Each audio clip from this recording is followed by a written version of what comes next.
Alrighty. Okay. Hey everyone. I'm Nate from OCVT Outdoor Club. And I'm going to be posting a trip pretty soon here in the next, hopefully, couple of minutes or so. That's going to be an intro to backpacking trip. But to go along with that, I was going to put this Backpacking 101 presentation just in the description of that trip.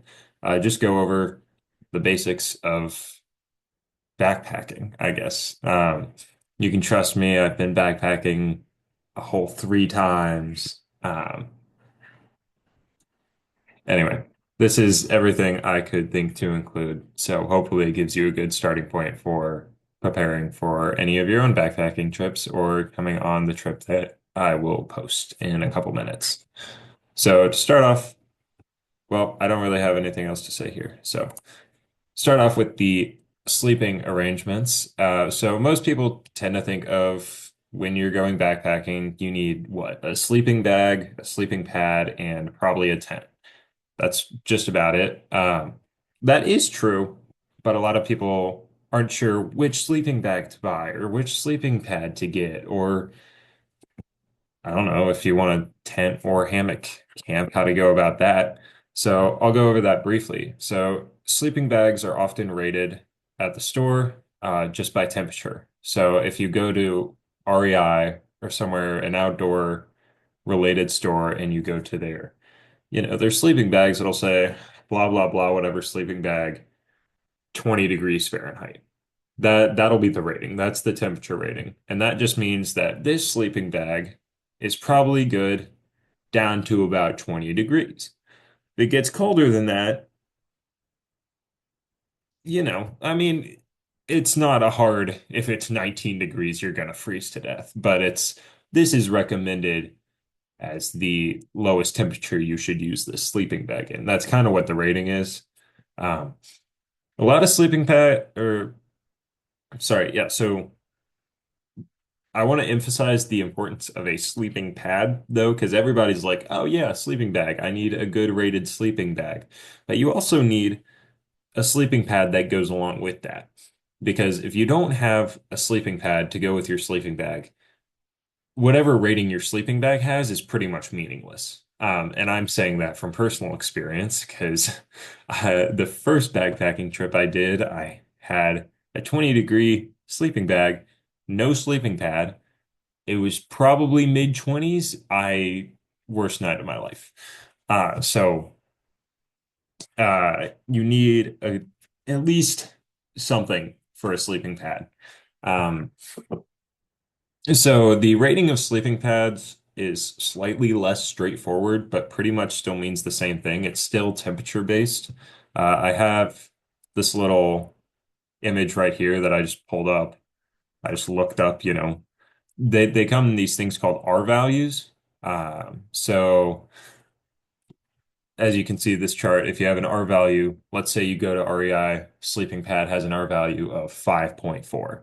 That means you're probably good down to about 5 degrees Fahrenheit, just basing it off this chart. So yeah, sleeping pads just help keep you insulated from the very cold earth. Um, Sleeping bags trap your heat. Sleeping bags prevent it from leaking out into the earth, essentially. At least that's my understanding of it. So sleeping pads are just as important as sleeping bags, but as you can see, the ratings are like, to get a down to 20 degrees Fahrenheit, you only need an R value of about 4.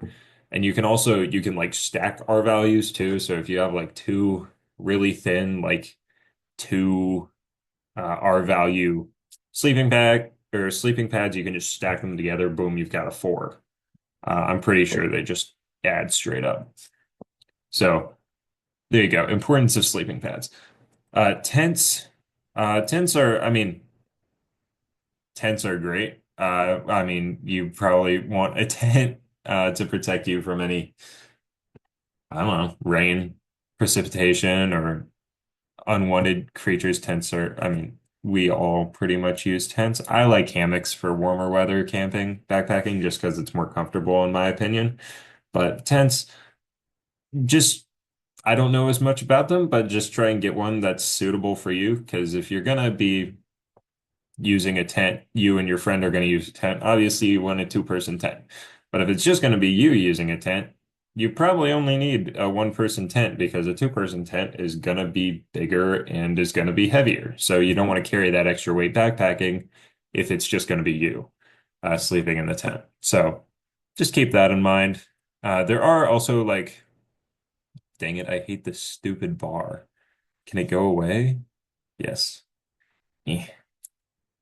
There we go. There are like four season tents that you can get that are like really insulated for like winter backpacking or camping. I think I don't know. They could be really useful. I've never used one before. I've survived with just a good sleeping bag and sleeping pad, but something worth your investment possibly if you plan to do a bunch of winter camping. I don't know if that's your thing. Other things that I would recommend for sleeping are a change of clothes, particularly if it's going to be really cold because you don't want sweat you accumulated in your clothes during the day to then freeze at night while you're still wearing the same clothes. So I would recommend definitely bring a change of clothes for sleeping. Hand and or toe warmers for cold nights. Again, I mean, that's a case by case thing. A lot of the time, your feet or your hands, a lot of the time, it's the feet that get like really cold first thing. So make sure you have, I guess, good socks for sleeping or just toe warmers or something if it's going to be super cold. That being said, most of the time, it doesn't get that cold. I I don't know. Just know what you're doing. Know how cold it's going to get that night. And if it's below freezing or below 20 degrees, you might want to bring some warmers with you. Also, a tarp. If your sleeping bag doesn't come with a tarp, then definitely you should probably have a tarp, particularly if the ground is going to be like super wet or muddy whenever you're going camping slash backpacking. So that's just another thing to be aware of. Anyway, on to food and water. So this is very personal. Like you can choose however you want to go about this. People who know me know that I like to bring bagels on backpacking trips because I really like bagels and it's really easy. But a lot of people, typically go the easy prep meals, stuff like instant oatmeal or ramen or dehydrated meals that are going to cost a little more and you can find from uh, outdoor related stores such as REI or Walkabout Outfitters. I mean, yeah, anything that requires just boiling water is great because a little further down, we've got camping stove, and fuel, which you use to boil said water.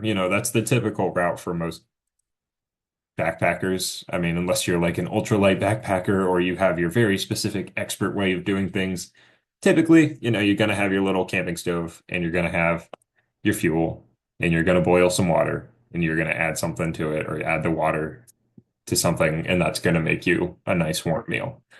That's typically how a lot of people do it. Feel free to go untraditional, but just know yourself, know what you need to eat, and yeah, that's kind of your own decision.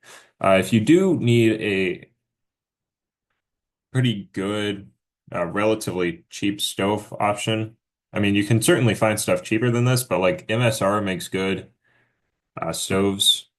So, $50 for something like this, not half bad. Um, and that's going to be nice and easy.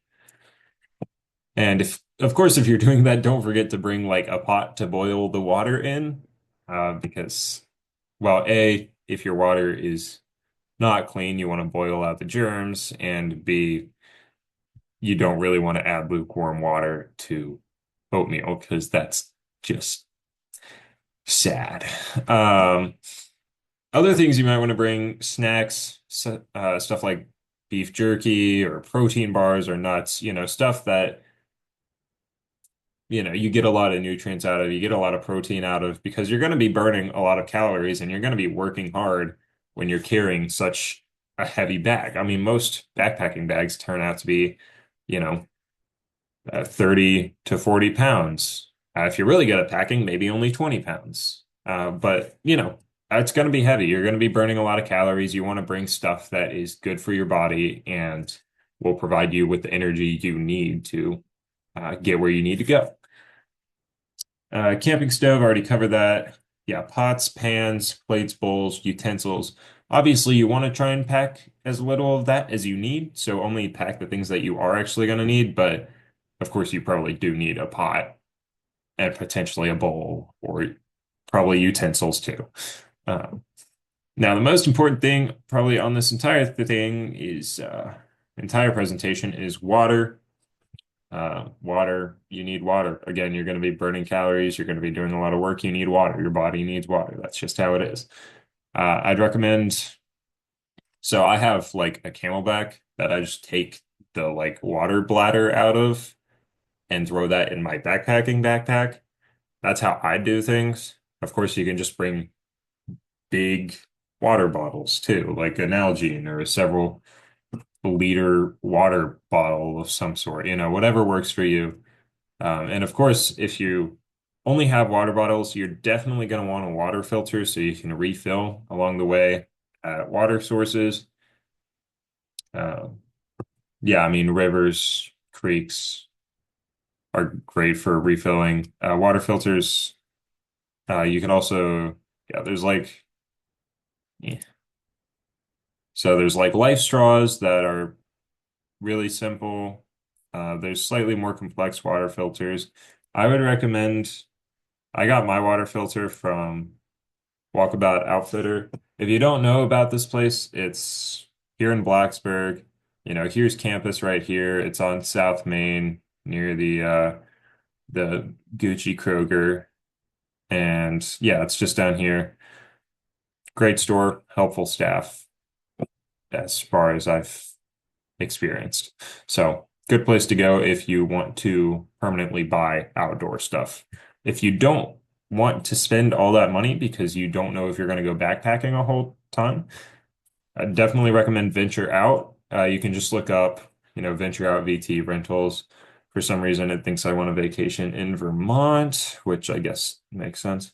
But then you scroll down recreational sports, Venture Out Center. Right over here on the right, you got your rental information and rates. Scroll down a little bit further, equipment inventory and rental rates takes you to the big chart. You can buy or you can rent a backpack for 2 to 3 days for $10 when a lot of backpacks, 60 to 75 liters cost $200. So if you don't know that you're going to be doing a whole lot of backpacking, it's great to rent something for 1/20th of the price and just be like, oh, okay, maybe I do want to do this, and then invest in another a backpack for yourself. But they got a ton of stuff here. Stuff that I included on my presentation are backpack, stove, bear bags. Uh, I mean, yeah, I guess they've got cook sets, headlamp, sleeping bag with a ground pad. That's nice. Tarp and tents. So any of those things that you might need, you can just pop into Venture Out, go to their front desk. Hey, I want to rent this. They go in the back. They're like, yeah, we got this for sure. And then you pay, and then boom, you've got it to rent. Obviously, it might not be the highest quality thing of all time, and it might not be exactly what you're looking for, but it's a great, cheap way to experience backpacking without having to pay all of the costs that generally come with it. So then, next thing is, oh, I skipped bear bags. There's bears in Virginia. Surprise. And they have really good senses of smell, and you don't want them eating your stuff in the middle of the night or popping up to your tent and saying, yeah, I don't know, I want your ramen. They probably don't. I don't know if bears like ramen. That's besides the point. Bear bag and rope for hanging it. another thing you can rent from Venture Out or buy a Walkabout Outfitter. Pretty easy. Clothing. Oh, and if you ever need help hanging it, we can help you do that, at least on this intro backpacking trip, or just look up a video. It's pretty simple, but do that before you leave because you might not have service wherever you end up. Okay, so clothing, I would definitely recommend bring different clothes for sleeping. I already kind of explained that. Uh, and potentially bring extra clothes for sleeping too, because better safe than sorry. You'd rather have more clothes to keep you warm than less clothes. So, food for thought. Lightweight clothes with good thermal insulation. This is the type of thing that I would just recommend either, well, hopefully, I don't know, if you have stuff like long underwear or like wool, a lot of any like wool, like socks are great for sleeping because they keep your feet warm, or any wool clothing in general is generally good at keeping your heat inside, um, which is definitely necessary for cold camping. Who knows if it'll be, who knows if you'll go backpacking in that cold of weather. So maybe it's not worth the investment. But if you are going to go, better safe than sorry. Good hiking socks and boots that don't give blisters. That's definitely I don't know, you don't want to be sleeping in pain every night and you don't want to wake up after night one and just not want to hike anymore because your feet are in so much pain. So know your socks and know your boots that you're wearing because those are very important. And getting a blister 1 hour into a 3-day backpacking trip might just ruin your weekend. So be prepared when it comes to those things. And now finally, this is just like miscellaneous, but still important things. Obviously, the bag, I didn't include that yet. Recommend 60 to 75 liters. That's what they have on the Venture Out page. Headlamp and flashlight, very important. There's no lights out there once it gets dark normally. If there was, that'd be a little scary. Power bank to charge a phone if you need that. It's always good to have a charged electronic device so you can call emergency services or your emergency contact if you need to, or someone else's if something goes wrong. So power bank is good. A first aid kit, a small first aid kit of sorts, some band-aids in case you do get a blister or you fall and cut yourself. You want to make sure that you don't get any sort of infections or lasting injuries while you're out there, just in case. And then weather-specific clothing. Again, if you're going to go backpacking in the really cold, you might want a beanie or a balaclava or micro spikes for if you're going to be hiking on icy ground, or gators, literally anything else you might need for the specific weather that you're going to be in. Knowing the weather is one of the most important things about backpacking and backpacking preparation. So, yeah, just restating that. Uh, these guys down here are optional, but I still tend to bring or highly recommend toiletries, toothbrush, toothpaste, whatever. Extra plastic bags. You never know what you're gonna need a plastic bag for. I'm gonna be straight up. That's my philosophy. So Kroger bag, Ziploc bag, whatever. Extra plastic bags never hurt anybody except for the sea turtles. Extra pocket knife, um, matches, lighter, things that might come in handy. You never know. Extra blanket or pillow. Again, if it's going to be super cold, might want an extra blanket. If you're like me and you like having a pillow, bring a pillow. Do whatever you need to do.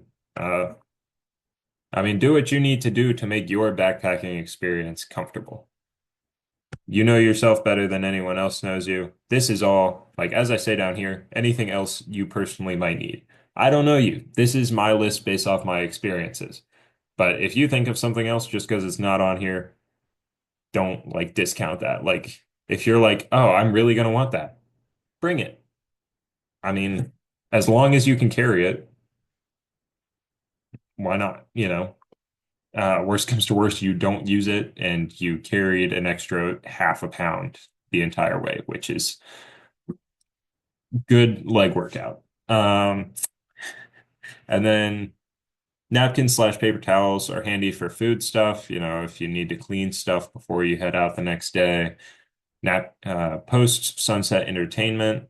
I like to bring like Uno for cards, or like a speaker to play some music at the background, just, something to keep it lively and enjoyable. And yeah, whatever else. So yeah, a lot of this is up to you. Definitely recommend the stuff with the bulleted points up here, but these guys, your choice. Take it or leave it. I recommend, but that's just me. Okay, so finally, the trip that I'm going to be posting is to Rice Fields Shelter. It's going to be Friday evening to Saturday morning.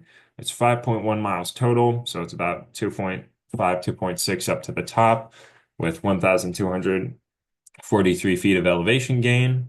I think it's relatively gentle slope most of the way, but it is a pretty long uphill. So, we should have ample time. I plan to leave campus around 4 p.m. on Friday, just so that we have plenty of time to make it to the top before um, before sunset, and we can set up and do everything before it gets super dark.